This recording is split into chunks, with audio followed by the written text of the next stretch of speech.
সারা দিনের ব্যস্ততার মাঝেও অনেক সময় ঘুরতে হয়, ঘুরলে মন ভালো হয়। তো আমরা সেই মোতাবেক প্রতি শুক্রবারেই এখানে ওখানে বেড়াতে যাই।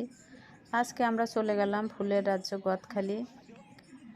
জায়গাটা আমাদের অনেক পছন্দ হলো, অনেক রাইডে উঠলাম, অনেক ঘোরাঘুরি, অনেক মজা। এর ভিতরে একটা দুর্ঘটনা হয়েছিল, আমার বাবাটা একটা দোলনা থেকে পড়ে গেছিল, যে একটু ব্যথা পেয়েছে। অবশেষে যাই হোক, ঘোরাঘুরির পরে আমরা চলে আসছিলাম। ওই সময় আমাদের চোখে পড়লো চালতা মাখা। তো কোনো কথা হবে না, চালতা মাখা খেতে হবে। চলে আসলাম চালতা মাখা খেতে। এই যে দেখুন, ভাইটা অনেক সুন্দরভাবে চালতাটা মিক্সড করে দিল। আর এখানে ধনেপাতা, কাঁচামরিচ, অনেক বিভিন্ন আর কি মশলার আইটেম আছে এখানে। সেভাবে ওগুলো দিয়ে আর কি মিক্সড করে দিল। দেওয়ার পরে এবার টেস্ট করার পালা।